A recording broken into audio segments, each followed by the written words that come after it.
காஞ்சிபுரத்தில் மக்கள் சந்திப்பு நிகழ்ச்சியில் பேசிய தாவேகா தலைவர் விஜய், மக்கள் நம்மை கண்டிப்பாக ஆட்சிக்கு வரவைப்பார்கள். மக்களால் அமைக்கப்படும் நமது ஆட்சியில் அனைவருக்கும் நிரந்தர வீடு இருக்க வழிவகை செய்யப்படும். அரசு மருத்துவமனைகளுக்கு மக்கள் அச்சமின்றி செல்ல முடியும். வீட்டில் ஒருவர் பட்டப்படிப்பை முடித்திருக்க வழிவகை செய்யப்படும் என்று தெரிவித்தார். மக்கள் சந்திப்பு நிகழ்ச்சியில் திமுக தனது கொள்கைகளை அடகு வைப்பதாக விமர்சித்த விஜய், தாவேகாவுக்கு கொள்கை இல்லை என்று சொல்லும் திமுகவின் கொள்கையே கொள்ளைதானே. பாலாற்றில் அளவுக்கு அதிகமாக மணல் கொள்ளை நடக்கிறது. மணல் திருட்டின் மூலம் ரூபாய் 4730 கோடி கொள்ளையடித்து உள்ளனர். மக்களை பற்றி யோசிக்கவே திமுகவினருக்கு நேரமில்லை என்றார். காஞ்சிபுரத்தில் மக்கள் சந்திப்பு கூட்டத்தில் விஜய் திமுக மீது அடுக்கடுக்கான விமர்சனங்களை முன்வைத்தார். அவர் பேசுகையில், உயர்மட்டத்திலிருந்து அடிமட்டம் வரை ஒரு கட்சி சிண்டிகேட் அமைத்து கொள்ளையடிப்பதை பார்த்திருக்கிறீர்களா? ஏண்டா விஜயை தொட்டோம், ஏண்டா விஜய் கூட இருக்கும் மக்களை தொட்டோம் என ஃபீல் பண்ண போறாங்க. எங்களுக்கு ஓட்டு போட இருக்கும் மக்களை தற்குறி என்கிறீர்களே, அவர்களிடம் தானே நீங்களும் ஓட்டு கேட்கிறீர்கள். தற்குறி என நீங்கள் கூறுபவர்கள் தான் உங்களின் தலையெழுத்தை மாற்றி எழுதப் போகிறார்கள். தாவேகா தொண்டர்கள் அனைவரும் தற்குறி அல்ல, தமிழ்நாடு அரசியலின் ஆச்சரியக்குறி என்றார்.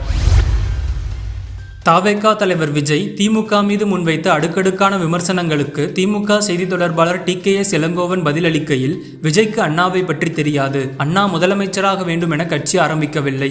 முதல் தேர்தலில் முதலமைச்சராக வேண்டும் என்ற எண்ணத்தோடு விஜய் வந்துள்ளார். பாஜகவின் அடிமையாக விஜய் உள்ளார். தன் மீது தவறு இருப்பதால் விஜய் கரூர் விவகாரம் குறித்து ஒருபோதும் பேச மாட்டார் என்றார்.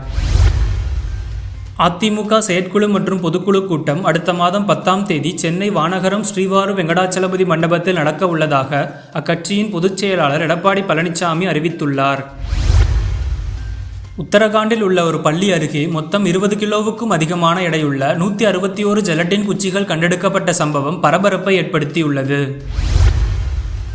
வாக்காளர் அரசை தேர்ந்தெடுப்பதற்கு பதிலாக அரசு வாக்காளர்களை தேர்ந்தெடுப்பதே வாக்காளர் பட்டியல் சிறப்பு தீவிர திருத்தம் என நிதியமைச்சர் நிர்மலா சீதாராமனின் கணவரும் பொருளாதார நிபுணருமான பரக்கலா பிரபாகர் விமர்சித்துள்ளார். G20 அமைப்பின் உச்சி மாநாடு தென்னாப்பிரிக்காவில் நடைபெற்று வருகிறது. இதில் கலந்து கொண்டு பேசிய இந்திய பிரதமர் மோடி, காலநிலை மாற்றம் மற்றும் பிற சவால்கள் காரணமாக நமது விவசாயத்துறை உணவு பாதுகாப்பு மிகவும் அச்சுறுத்தலுக்கு உள்ளாகி வருகிறது. எனவே இதை தடுக்க நடவடிக்கை எடுக்க வேண்டும். பல நாடுகளில் விவசாயிகள் உரங்கள், தொழில்நுட்பம், கடன், காப்பீடு மற்றும் சந்தை அணுகல் ஆகியவற்றில் அதிகரித்து வரும் சவால்களை எதிர்கொள்கின்றனர் என்றார். ரஷ்யா உக்ரைன் போரை முடிவுக்கு கொண்டு வரும் வகையில் 28 அம்ச அமைதி திட்ட முன்மொழிவு ஒன்றை ட்ரம்ப் வெளியிட்டுள்ளார். அதில் உக்ரைனின் சில பகுதிகளை ரஷ்யாவுக்கு விட்டுக் கொடுக்க வேண்டும் உள்ளிட்ட அம்சங்கள் இடம்பெற்றுள்ளன.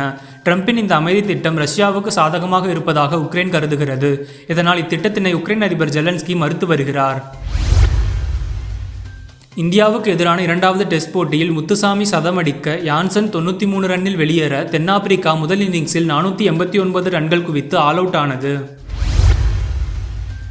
மகளிருக்கான பார்வையற்றோர் T20 உலகக் கோப்பையில் நேபாள அணியை வீழ்த்தி இந்தியா சாம்பியன் பட்டம் வென்றது.